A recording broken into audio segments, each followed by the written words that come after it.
তো আমার দুঃখিত আর কি যে আমাদের ল্যাপটপটা বন্ধ হয়ে গেছিল। যাই হোক আমরা এখন এখানে আমি কি বললাম এখানে যে আপনার এখানে ABCDE ৫ টার মধ্যে যেকোনো একটা আসতে পারে এখানে, তাই না? তার মানে এখানকার আসার প্রবাবিলিটি ৫, ক্লিয়ার? আমি বললাম যে এখানে ধরি আমি এখানে বিটাকে আমি এখানে বসাইছি। কাকে? বিটাকে। বিটাকে সাপোজ আমি বসালাম এখানে। তাহলে কিন্তু আপনার আর ৪ টা থাকবে। তার মানে এখানে কিন্তু আপনার এখানে আসবে কি বন্ধু ৪। মানে এখানে ACDE ৪ আসা মানে ৪ বার আসার সম্ভাবনা এখানে। বুঝছেন ব্যাপারটা? আমি মনে করি এখানে বসালাম ডিটাকে আমি বসালাম, ক্লিয়ার? এরপর আর কিন্তু ৩ টা আছে এখানে, তাহলে এখানে আমাদের ৩।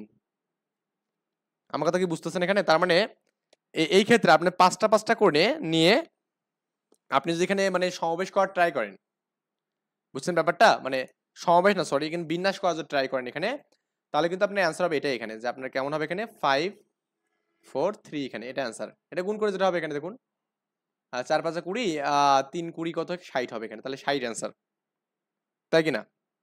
কারণ এটাকে জাস্ট একটু আমরা মডিফাই করবো এখানে। ব্যাপারটা হচ্ছে এরকম, আমি কি বললাম এখানে মানটা 5 ইন্টু 4 ইন্টু 3 এখানে করলাম।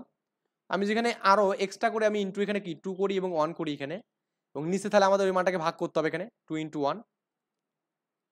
এটা মানে কি বলুন তো ভাই এখানে? এটা মানে হচ্ছে আপনার 5 এর ফ্যাক্টরিয়াল উপরে, কারণ 5 থেকে 1 পর্যন্ত, আর নিচে আমাদের 2 এর ফ্যাক্টরিয়াল। বুঝছেন ব্যাপারটা? তার মানে কি হচ্ছে বলুন তো এখানে? এটা মানে কি? এটা মানে কি এভাবে লেখা যায় না 5 ফ্যাক্টরিয়াল বাই কত এখানে 5 মাইনাস কি লেখা যাবে 3 ফ্যাক্টরিয়াল, কারণ 5 থেকে 3 বাদ দিলে তো 2 ফ্যাক্টরিয়াল হবে এখানে, তাই না? তাহলে এই ক্ষেত্রে আমাদের এটা মানে কি? এটা মানে বললাম না যে আপনার NPR, এটা মানে কি n ফ্যাক্টরিয়াল বাই কি n minus r factorial, clear ব্যাপারটা? তাহলে আমরা পালাম এখানে কত এখানে বলুন তো 5p3 পেলাম এখানে। তো 5p3 মানে কিন্তু আমাদের এই মানটা এখানে, ক্লিয়ার? তার মানে আপনি ঘটনা পাচ্ছেন কয়টা এখানে 5টা ভিন্ন জিনিস পাচ্ছেন, এবং এখানে আপনি কয়টা জিনিস নিয়ে কাজ করছেন এখানে 3টা। তাহলে এরকম ভাবে সাজানোর জন্য বিন্যাস সংখ্যা হবে কত হবে এখানে যে 5p3 হবে এখানে, কত হবে 5p3 হবে এখানে, বুঝছেন? আমি কিন্তু খুব মানে খুব জটিলতার মধ্যে কিছু যাইনি, জাস্ট সিম্পল বিষয় বলছি এখানে আপনাকে। আপনি যদি বুঝতে না পারেন অবশ্যই কমেন্টে বলবেন। আমার জাস্ট একটু ভুল হয়েছিল যে আমাদের এখানে ভিডিওটা মানে পিসিটা অফ হয়ে যাওয়ার কারণে একটু ঝামেলা হয়েছিল। আই থিঙ্ক এটা বুঝছেন, আমরা বুঝছি এখানে। এরপর আমি আরেকটা বিষয় বলি এখানে। এবার মনে করি আমাদের এখানে 5টা জিনিস নিয়ে 5টা জায়গাতে সাজানোর কথা বলছে এখানে। কি বলছে এখানে? মানে এই কোশ্চেনটা মনে করেন 5টা জিনিস আছে, 5টি ভিন্ন জিনিস। ভিন্ন জিনিস। তো 5টা ভিন্ন জিনিস আপনি করবেন কি বলতে 5টা ভিন্ন জায়গাতে বসছেন এখানে, হ্যাঁ? জিনিস থেকে একবার করে নিয়ে, হ্যাঁ, একবার করে নিয়ে 5টি স্থানে বসালে, কয়টা? 5টি স্থানে, হ্যাঁ, 5টি স্থানে বসালে, ঠিক আছে? বসালে বিন্যাস সংখ্যা কত হবে এখানে? বিন্যাস কত হবে এখানে? ক্লিয়ার ব্যাপারটা? তাহলে একটু ভালো করে দেখুন ভাই। আমরা আগে ওই যে আবার নেব এখানে এ বি, আমি একটু বোল্ড করে নেই, ABCDE নিলাম এখানে, হ্যাঁ? তো এখন আমি 5টা জায়গাতে বসাবো এখানে, ক্লিয়ার? 1টা 2টা 3টা 4টা 5টা, ক্লিয়ার? আমাদের এই স্থানে আমাদের এখানে ABCDE মানে 5টায় আসার সম্ভাবনা আছে এখানে। তার মানে ধরুন আমি এখানে সি নিলাম, এখানে সি ক্রস। আবার এবার এখানে কিন্তু 4টা আসার সম্ভাবনা আছে এখানে, ক্লিয়ার? তার মানে ডি নিলাম এখানে ডি ক্রস। তারপর এখানে কিন্তু 3টা আসার সম্ভাবনা আছে, এখানে কি 2টা, এখানে 1টা, ক্লিয়ার? এদের মধ্যে সবগুলোর সাথে গুণ আছে এখানে। তাহলে এই ক্ষেত্রে কিন্তু আমাদের এখানে মানটা হবে কি বলুন তো এখানে? এই 5টার গুণফল এখানে, বা এখানে বলতে পারেন এখানে 5 ফ্যাক্টোরিয়াল, কত 5 ফ্যাক্টোরিয়াল এখানে। এই মানটা কেমনে হচ্ছে এখানে? এই মানটা আমাদের ওই যে আগের মতো করে হচ্ছে, দেখুন আগের মতো করে হচ্ছে, জাস্ট এখানে আমাদের ওই 5 ফ্যাক্টোরিয়াল বাই কত এখানে করা যাবে বলুন এখানে আপনার 0 ফ্যাক্টোরিয়াল করা যাবে, কারণ 0 ফ্যাক্টোরিয়াল মানে 1 ভাগ করে লেখা যাবে। তো এটা মানে কি বলুন তো এখানে? আপনি লিখতে পারেন না 5 ফ্যাক্টোরিয়াল বাই কি নিচে লেখা যাবে না 5 মাইনাস 5 তারে ফ্যাক্টোরিয়াল, নাকি? এটা মানে কি 0 হবে এখানে, তো এই ফ্যাক্টোরিয়াল 0 মানে কত এখানে 1, তাহলে 5p5 লেখা যাবে। এটা আর কি হচ্ছে, তার মানে 5টা ভিন্ন জিনিস থেকে মানে জাস্ট একবার করে বসায়, কি করে একবার করে বসায় আপনি এরকম একটা ঘটনা পাবেন 5p5। আর যদি আপনি এখানে 5টা ভিন্ন জিনিস থেকে যদি আপনি এখানে 3টা জিনিস বাছাই করে নেন, কয়টা? 3টা, তো সেই ক্ষেত্রে আপনার এখানে মানে বিন্যাস পাবেন আর কি কত এখানে বলুন তো? এনপি এনপি যতগুলো জিনিসের ততগুলো, ওকে? যেহেতু আমাদের এখানে 8টা মানে এনটা স্থানে বসাইছি এখানে, তার মানে কি এন মানে কি 5টা স্থানে বসাইছি, তো সেই ক্ষেত্রে 5p5 হবে এখানে।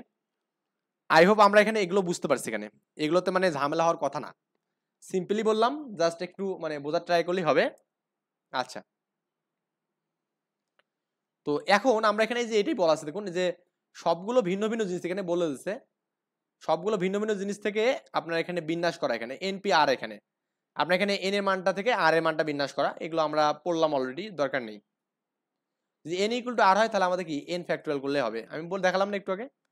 আর ফ্যাক্টরিয়াল 0 মানে কত এখানে বলুন তো, এখানে 1, এখানে ক্লিয়ার। এটা কেন হয় এখানে এই যে দেওয়া আছে এখানে ফ্যাক্টরিয়াল n/ফ্যাক্টরিয়াল n আর কি লেখা যায়, এটা মানে কি 1 লেখা যায়, ক্লিয়ার। আচ্ছা, তো এরপরে আপনার এখানে এগুলো দরকার নেই, যে ফ্যাক্টরিয়াল n মানে কি লেখা যায় দেখুন, এখানে এক করে বিয়োগ হতে হতে 1 পর্যন্ত যাবে আর কি। ফ্যাক্টরিয়াল 1 মানে 0 মানে কত 1, এগুলো দেওয়া আছে এখানে। যাই হোক, আমরা এগুলো দেখলাম, মানে দেখছি অলরেডি। তো আমি এখন আরো কিছু বিশেষ কিছু দেখাবো, যেমন আমি এখানে কিছু ইম্পর্টেন্ট দেখাই, যে পুনরাবৃত্তি যখন হবে আর কি, আমি এটা না দেখাই, এই যে এখানে চক্রবৃত্তি দেখাই এখানে, ক্লিয়ার। এটা একটু আমাদের ইম্পর্টেন্ট এই জিনিসটা। চক্রবৃত্তিটা আমাদের কখন হবে একটু ভালো করে বুঝুন। এখানে চক্রবৃত্তি বিন্যাস আমাদের কখন হয়, এখানে এগুলো কিন্তু আমাদের খুবই ইম্পর্টেন্ট বিষয়। দেখুন চক্রবৃত্তি বিন্যাস, আমি যেখানে একটা বিষয় আপনাকে বুঝাই দেই, এটা আমাদের মানে রেকর্ড হচ্ছে, হ্যাঁ। বললাম এখানে যে মনে করেন A B C D, এখন ABCD আমাদের এখানে একটা বৃত্তের মধ্যে এরকম পয়েন্টগুলোতে এগুলো আছে এখানে, হ্যাঁ। মানে আপনি যে এরকম করেন একটা বৃত্ত নেন এখানে, তাহলে আমি এখানে নিলাম যে A B C D, বলুন তো এটা কি চক্রবৃত্তি হবে? এটা কিন্তু চক্রবৃত্তি হবে না, কারণ কি বলুন তো, এখানে এখানে জাস্ট আমাদের কিন্তু চক্রবৃত্তি হলে এখানে এর বাম পক্ষে বি আছে না, এরও এখানে বি আছে, তাহলে হলো না। আবার এর বাম সাইডে কি আছে, এখানে ডি আছে, তাহলে দেখুন এর বাম সাইডে কি আছে, ডি আছে এখানে, ক্লিয়ার। ব্যাপারটা ডান বাম আপনি একটু বুঝাই নেবেন, মানে এখানে এর যে সাইডে বি আছে এখানেও এ সেই সাইডে আছে, তাহলে এটা তো আমাদের বিন্যাস হবে না। বিন্যাস কি হবে না, আমরা কিন্তু ওই একই জিনিস দেখতে যাচ্ছি, রোটেশন এখানে হচ্ছে, মানে চেঞ্জ হচ্ছে এখানে। এটাকে আমাদের চক্রবৃত্তি বিন্যাস বলা যাবে না, বুঝছেন? তার মানে এখান থেকে আমাদের যতবার বিন্যাস হচ্ছে, দেখুন আমাদের এখানে এবিসি গেল, তারপরে এখানে আপনি চাইলে এভাবে নিতে পারেন, এখানে এটা এখানে নিতে পারেন, তারপরে বিটা এখানে নিতে পারেন, তারপরে এখানে সিটা এখানে নিতে পারেন, এখানে ডিটা এখানে নিতে পারেন। আবার আপনি এখানে চাইলে এখানে এরকম করতে পারেন যে এটা এখানে নিতে পারেন, এই বিটাকে আপনি এখানে নিতে পারেন, সিটাকে এখানে এবং ডিটাকে আপনি এখানে নিতে পারেন। মানে এভাবে আপনি অনেকগুলো ভাবে এরকম রোটেশন গুলো আমাদের কিন্তু হবে না, কারণ আবার এরপরে কিন্তু আবার এটা কিন্তু এখানে আসবে, তখন কিন্তু আবার আগের মতো হচ্ছে। তার মানে এটা কিন্তু চক্রবৃত্তি বিন্যাস হলো না। একটা জিনিস মনে রাখবেন, চক্রবৃত্তি বিন্যাসের ক্ষেত্রে একটা পয়েন্টকে আমরা ফিক্স রাখতে হবে, এখানে কি রাখতে হবে, এখানে ফিক্স রাখতে হবে। মানে ব্যাপারটা এরকম যে আপনার চক্রবৃত্তি বিন্যাসের ক্ষেত্রে এখানে এখানে এ আছে না, এখানে বি আছে মনে করুন, এখানে সি আছে, এখানে ডি আছে, ক্লিয়ার। তো এর মানে একটা মানে পয়েন্টকে মানে আমি এটাকে ফিক্সড রাখবো, এখানে এটাকে নড়াচড়া করবো না। এ যদি নড়াচড়া না করে এখানে, তার মানে শুধু বিন্যাস হবে কি, এখানে এই যে বি সি এবং ডি এর মধ্যে, বি সি এবং ডি এর মধ্যে, তাহলে এখানে আমাদের এরকম ঘটবে না। এই আমরা আপনার এখানে এ একটা থাকবে, এখানে এখানে আমাদের কি বি, এখানে সি আসলো, এখানে মনে করুন আমাদের বি আসলো, এবং এখানে কি ডি আসলো, এখানে বুঝতে পারবেন, মানে বিসির মধ্যে চেঞ্জ হলো, এখানে ডি একই আছে। মানে এভাবে আপনাকে কিন্তু মানে একটু মানে খেয়াল করতে হবে। আমি একটু দেখাচ্ছি আপনাকে কেমনে হবে। এখানে আমাদের এ আছে, এখানে ক্লিয়ার। এবার আমাদের এখানে এই যাতে আমাদের সি দিলাম, এখানে কি দিলাম, সি দিলাম, এখানে আমি ডি দিলাম, এখানে বি দিলাম, এখানে ঠিক আছে। আবার আমি এখানে এটাকে ফিক্সড রাখতে হবে, এটা মাথায় রাখবে, চক্রবৃদ্ধি বিন্যাসের সাথে এই কাজটা করতে হবে। এবং সি দিলাম, এটাকে আমি বি তো আমি দিলাম এখানে, হ্যাঁ সি তো আমি দিলাম, সি দিয়ে করলাম এখানে, তো সি দিয়ে করলাম এখানে। এবার আমি বিটাকে এখানে রাখি, বি, আর এখানে ডি রাখবো, এখানে এখানে এখানে কাকে রাখবো, সি কে রাখবো, ক্লিয়ার। আবার বি রেখে ডি সি কে চেঞ্জ করবো, মানে এরকম ভাবে আমাদের এখানে কতগুলো বিন্যাস হবে, এখানে দেখুন তো। বি কে আমি এখানে রেখে বি কে সি ডি এর মধ্যে করলাম এখানে, আবার এখানে দেখুন এখান থেকে আরেকটা হবে, এখানে এখানে এ রাখবো, এখানে আমি এখানে বিটাকে রেখে এটাকে ডি দেবো, আমি এখানে কি এটাকে সি দেবো, এখানে ক্লিয়ার। তারপর আপনার সি রেখে কিন্তু দুটো হলো, আবার এখানে আরেকটা হবে এই জায়গা থেকে, সেটা হচ্ছে আপনার কি বলুন তো, বি রেখে কিন্তু আমরা অলরেডি করছি এখানে না, সি ডি এটা দরকার নেই আমাদের, এটা তো আমার দরকার নেই, এটা আমাদের অলরেডি করছি, যে এখানে দেখুন দেওয়া আছে এখানে।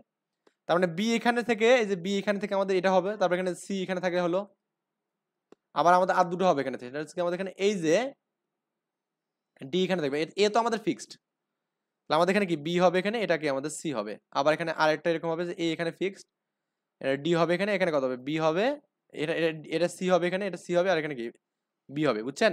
তাহলে এরকম কয়টা বিন্যাস হবে বলুন তো, এখানে দেখুন তো, একটা দুইটা তিনটা চারটা পাঁচটা ছয়টা, তার মানে ব্যাপারটা কেমন বলুন তো, এখানে ঘটনা কয়টা, চারটা না, এ বি সি ডি, তাহলে কত হবে এখানে এই 4 - 1 এর ফ্যাক্টরিয়াল, কি বললাম এখানে 4 - 1 এর ফ্যাক্টরিয়াল, তার মানে 4 - 1 এর ফ্যাক্টরিয়াল মানে কত, এখানে 3 এর ফ্যাক্টরিয়াল মানে কত, 3 × 2 × 1 মানে কত 6 হবে, বুঝছেন ব্যাপারটা?